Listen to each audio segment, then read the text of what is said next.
Vaksin tahap 2 tiba di Kota Batu. Kedatangan vaksin dikawal ketat oleh pihak kepolisian, lengkap dengan mobil Trantis. Vaksin datang dari Surabaya ke gudang penyimpanan milik Dinas Kesehatan Kota Batu. Vaksin tahap kedua yang diperuntukkan bagi TNI, Polri, dan pekerja sektor publik tiba di Kota Batu. Vaksin dikawal ketat oleh pihak kepolisian lengkap dengan mobil Rantis dan kepolisian bersenjata lengkap. Vaksin datang dari Dinas Kesehatan Provinsi Jawa Timur Surabaya ke gudang penyimpanan milik Dinas Kesehatan Kota Batu di Puskesmas Batu. Sebanyak 330 vial vaksin Sinovac diterima oleh petugas Dinas Kesehatan Kota Batu. Vaksin yang diterima pada tahap kedua ini sama dengan vaksin sebelumnya yang diterimakan pada tahap 1 baik termin 1 maupun 2. Hanya saja memiliki perbedaan dari vaksin tahap pertama.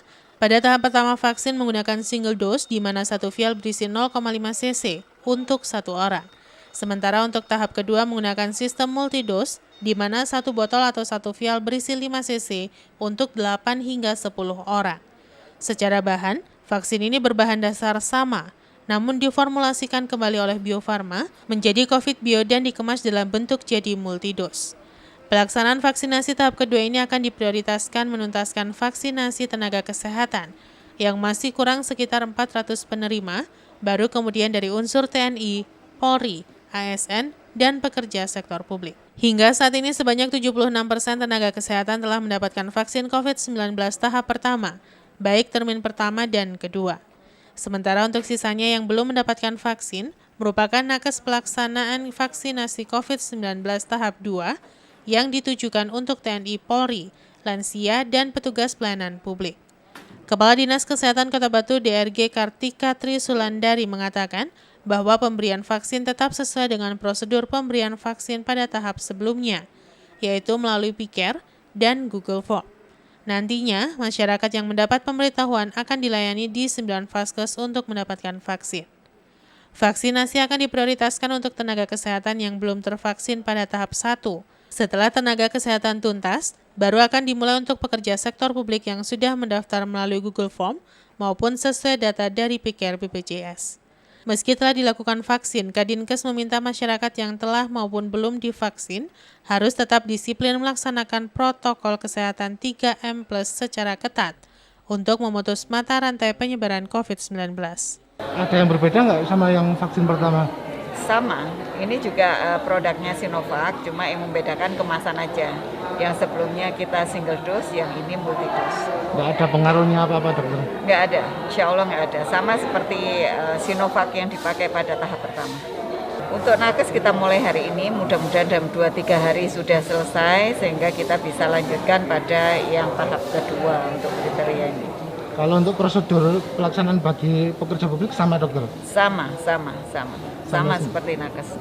Pakai Piker juga? Iya, kita aplikasinya tetap pakai Piker meskipun nanti masih di backup dengan manual karena tidak semua sasaran ini masuk di aplikasi. Jadi kita bisa gunakan manual dan kemudian di-input ke dalam Piker. Yanto Yancung melaporkan. Kampung Tangguh dirasa efektif untuk memutus mata rantai penyebaran COVID-19. Pemberlakuan pembatasan kegiatan masyarakat skala mikro kembali digaungkan mulai jajaran Kodam 5 Brawijaya. Seperti halnya PPKM skala mikro yang kembali digaungkan, yakni di Kelurahan Songgokerto, Kecamatan Batu, Kota Batu, yang mendapatkan apresiasi dari tim Kodam 5 Brawijaya. Tim dari Kodam 5 Brawijaya didampingi Kodim 0818 Malang Batu. Kapolres Batu bersama Wakil Wali Kota Batu melakukan kunjungan Kampung Tangguh di RW 3 Kelurahan Songgokerto, Kecamatan Batu, Kota Batu. Dalam kunjungan tim dari Kodam 5 Brawijaya ini, melihat langsung aktivitas pemberlakuan pembatasan kegiatan masyarakat skala mikro. Tim penilai dari Kodam 5 Brawijaya Letkol Infantri Budi Santoso mengapresiasi kegiatan pembatasan masyarakat karena sarana dan prasarana di lingkungan tersebut sangat memenuhi syarat untuk upaya memutus mata rantai penyebaran COVID-19. Selain itu, di wilayah RW 3 Kelurahan Songgokerto bisa dijadikan role model dalam pemberlakuan pembatasan kegiatan masyarakat skala mikro. Kami dari tim Kodam dalam rangka melaksanakan peninjauan pos PPKM Mikro yang sudah berjalan kurang lebih 2 minggu ini, terutama di Kota Batu ya. Kami mengucapkan terima kasih juga kepada Wali Kota Batu, Wakil Wali Kota Batu, Bapak Andandi, Bapak Kapolres yang telah memberi kesempatan kami dari tim Kodam 5 Brawijaya untuk melihat kondisi nyata, terutama di Kelurahan Songgokerto ya. Mudah-mudahan apa yang dilakukan di Kelurahan Songgokerto ini dapat menjadi teladan ataupun contoh bagi pos-pos PPKM Mikro di tempat lain. Sementara Kapolres Batu yang ikut melakukan kunjungan mengemukakan, ini merupakan bentuk sinergitas dan kolaborasi pemerintah dalam memutus mata rantai penyebaran COVID-19. Meskipun kegiatan dari Kodam ini berkaitan dengan PPKM, namun bagaimana sinergitas di lapangan, lewat keguyupan dan sinergitas inilah, semua pihak berkomitmen ikut bekerja sama serta mensupport, mensukseskan sampai tingkat mikro, RT dan RW dalam memutus mata rantai penyebaran COVID-19 di Kota Batu. Berkaitan dengan kampung PPKM itu, ini dari Kodam ada penilaian dan kami membantu bagaimana sinergitas di lapangan. Jadi apapun judulnya PPKM Mikro adalah suatu sinergitas. Tidak ada satu stakeholder yang bisa bekerja sendiri dan semuanya seperti arahan pimpinan. Kerjasama, koordinasi, kolaborasi.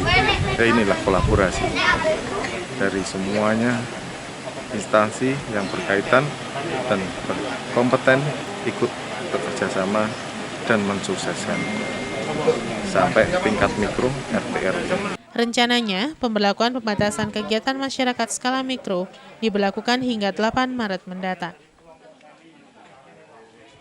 Yanto Yancung melaporkan.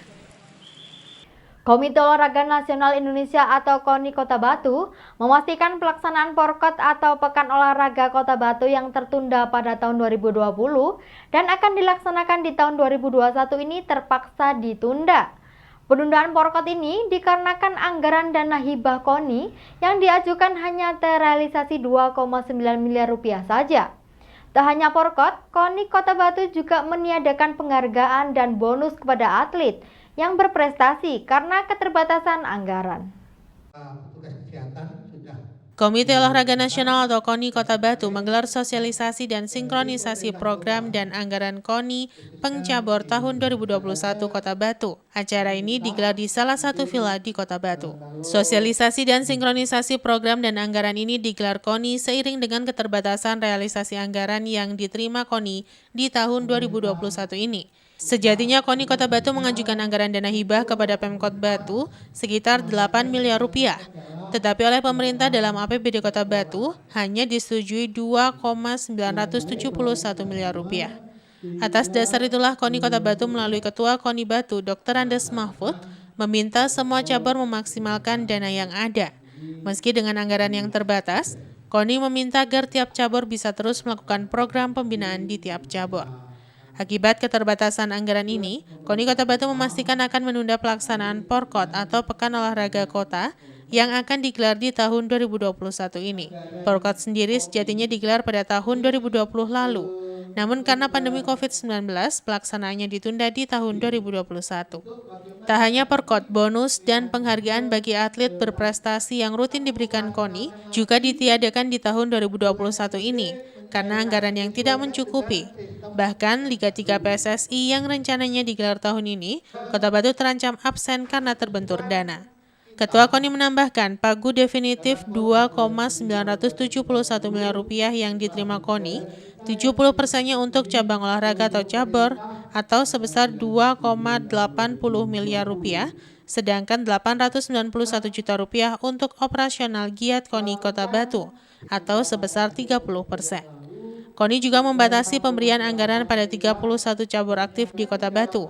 Pemberian anggaran didasarkan pada prestasi cabur dan juga tingkat kepopulerannya. Kami KONI Kota Batu mengajukan anggaran untuk kegiatan 2021 sebesar 8,8 miliar. Namun demikian pagu definitif yang ditetapkan di dalam APBD tahun 2021 ini sebesar 2,9. Sehingga kami harus melakukan penyesuaian. Salah satunya adalah sementara ini Pekan Olahraga Kota forkot yang seharusnya kita lakukan kita pending untuk lewat PAK nanti. Dengan anggaran yang disediakan sementara ini 2,9 memang belum bisa mencukupi untuk seluruh program kegiatan. Khususnya kegiatan-kegiatan menyelenggarakan kejuaraan atau event di Kota Batu sementara ini kita pending dulu. Yang kita fokuskan adalah pembinaan untuk penyiapan porprov yang akan datang sehingga atlet-atlet kita tetap bisa berprestasi maksimal. Program-program yang sementara ini. Yanto Yancung melaporkan. Hujan yang masih turun patut diwaspadai pengendara dan warga yang melintas di jalan penghubung menuju Dusun Dadapan Bendosari Pujon. Tidak hanya itu, jembatan penghubung juga mengalami kerusakan pada bagian pondasi. Beginilah pemandangan di jalan penghubung menuju Dusun Dadapan Bendosari Pujon, Kabupaten Malang. Longsoran tanah tebing ini terjadi di beberapa titik dan kembali terulang dengan kejadian longsoran, sehingga tidak jarang menutup badan jalan dan mengganggu kelancaran aktivitas warga dan pengguna jalan lainnya. Terjadinya longsoran tanah tebing ini diduga karena tingginya tebing dan tidak ada pengamanan, sehingga ketika hujan deras turun, badan jalan tertutup longsoran tanah dengan membawa material pohon pinus. Tidak hanya itu, jembatan kecil penghubung antar dusun ini juga sudah mulai mengalami kerusakan pada bagian tembok pondasi dan bagian dalam tempat aliran air. Menurut salah seorang warga menjelaskan, kawasan Bendosari menjadi kawasan rawan longsoran tanah karena kondisi sisi jalan banyak sekali tanah tebing, sehingga tidak heran apabila longsoran tanah sering terjadi. Di lokasi lainnya juga terlihat tembok pengaman air dari bagian atas sudah runtuh, sehingga tidak ada pengamanan sama sekali. Banyak pihak berharap perbaikan tembok pengaman dan pondasi jembatan dilakukan untuk menghindari kerusakan yang semakin parah dan bisa mengganggu aktivitas warga dan pengguna jalan pada umumnya. Pak, kawasan sini kok banyak titik longsorannya, Pak ya? Ya, terjadinya banjir itu, Pak. Banjir yang sangat keras itu. Airnya itu sangat banyak, kemudian jadi longsor. Tapi setiap tahun kayaknya terjadi, Pak ya? Ya, setiap tahun, tapi yang paling parah sekarang. Iya. Jembatan itu juga mulai Pak, pondasinya ya? Ya, yang itu pondasinya, yang situ juga iya, yang sana. Tapi sudah diajukan, Belum ada realisasinya, ya, Pak ya? Sudah, sebenarnya sudah jadi, itu tinggal turunnya kapan gitu saja. Oh, gitu aja, Pak. Iwan Hikmawan melaporkan. Tidak kuat menahan terjangan banjir, banyak tembok pelengsengan pinggir sungai rusak di sepanjang aliran sungai Konto Pujon. Badan jalan rawan terjadi longsoran dan bisa berdampak pada terganggunya fungsi jalan. Beginilah pemandangan di sepanjang aliran sungai Konto Pujon, Kabupaten Malang. Pada musim penghujan terjadi banjir dan luapan air sungai sehingga merusak tembok pelengsengan, bronjongan sungai maupun lainnya. Hal ini bisa berdampak pada rawan longsornya badan jalan akibat tembok pelengsengan sebagai pembatas sekaligus pengaman badan jalan tidak berfungsi normal. Seperti yang terlihat di kawasan Bendosari Pujon, tembok di bawah jembatan ini sudah roboh memanjang sehingga lahan menjadi rawan terjadi longsoran. Tidak hanya itu, di jalan utama Malang Kediri tepatnya di kawasan Kedung Rejo, terlihat beberapa titik tembok pelengsengan rusak dan juga bronjongan pengamanan sungai yang lepas serta rontok akibat tersapu banjir. Menurut salah seorang warga menjelaskan, Jalan Raya Kedung Rejo menjadi salah satu titik rawan longsor akibat berada persis di pinggir sungai, sehingga ketika banjir datang, kerusakan pasti terjadi. Di lokasi lainnya terlihat jalan menuju salah satu objek wisata di kawasan tersebut terputus akibat tersapu banjir beberapa waktu yang lalu dan masih dibiarkan apa adanya, sehingga warga dan pengunjung yang datang harus menyeberang turun ke bawah. Ini banyak ya bronjongan tembok di pinggir sungai ini yang rusak ya? Ya banyak, mulai dari situ sampai sana itu. Rafting itu juga tengahnya hilang ya? Iya, tengahnya hilang. Itu sudah lama hilangnya Pak kemarin? Kemarin ini, baru dari kemarin ini. Pas banjir besar itu maksudnya? Ya. Semuanya dari kemarin ini. Itu juga titik jalan sudah mulai retak ya, di sana ada retak memanjang ya. Lahan juga ini sudah mulai ini ya. Lahan pertanian juga ini habis ya? Habis ini sampai sana. Ya pas hujan kemarin aja ya? Ya kemarin ini hujan. Tapi kan setiap tahun juga hujan. Hujan, tapi yang banjir paling besar kemarin ini. Kemarin ya? Iwan Hikmawan melaporkan. Akibat tergerus derasnya aliran sungai, lahan dan bangunan yang berada dekat sungai rawan terjadi longsoran. Hujan yang masih akan turun patut diwaspadai warga dan pemilik untuk menghindari kejadian yang tidak diinginkan terjadi, khususnya ketika turun hujan deras pada malam hari. Warga masyarakat yang bertempat tinggal tidak jauh dari aliran Sungai Konto Pujon dan Ngantang masih harus tetap waspada dengan kondisi cuaca yang masih bisa berubah ekstrim karena bahaya terjadi banjir, luapan air sungai, maupun longsoran tanah bisa kembali terjadi. Perakiraan cuaca dan peringatan dini dari BMKG tentang cuaca buruk dalam beberapa hari ke depan akan melanda di Indonesia termasuk di Jawa Timur. Harus menjadi perhatian semua pihak untuk lebih mewaspadai dan mempersiapkan penanganan ketika musibah terjadi. Bangunan dan lahan belakang maupun samping yang berada tidak jauh dari bibir sungai menjadi rawan terjadi longsoran tanah dan terlihat di beberapa titik di wilayah Pujon. Salah satunya di kawasan aliran sungai di Jalan Raya Brigjen Abdul Manan Wijaya, Ngroto, Pujon. Rusakan lahan terlihat di sepanjang aliran sungai, baik lahan pertanian maupun lahan pekarangan, dan juga tembok pembatas. Menurut salah seorang warga menjelaskan, kekhawatirannya akan kerusakan lahan dan bangunan bisa kembali terjadi, karena peningkatan ketinggian air sungai ketika hujan deras turun bisa terjadi kapan saja dan bibir sungai semakin dekat dengan bangunan. Terlihat di lokasi batas pinggir sungai dan lahan bangunan sudah semakin dekat. Tidak hanya itu, kerusakan tembok pengaman sungai juga banyak terlihat, sehingga perbaikan dan normalisasi Sungai Konto banyak diharapkan warga dan para petani yang mempunyai lahan dan bertempat tinggal tidak jauh dari aliran sungai untuk keberlangsungan hidup dan usaha pertanian mereka di masa mendatang. Kalau pas banjir, memang banyak yang kena Pak ya? Banyak yang kena pinggir kali. Pinggir kali. Ya, Tanaman Pak ya? ya tanaman. Bugis. Tapi rumah juga banyak ya pinggir-pinggirnya? Di rumahnya bapak kami tua. Hmm. Pak kami tua Winanto. Kena juga itu Pak? Kena.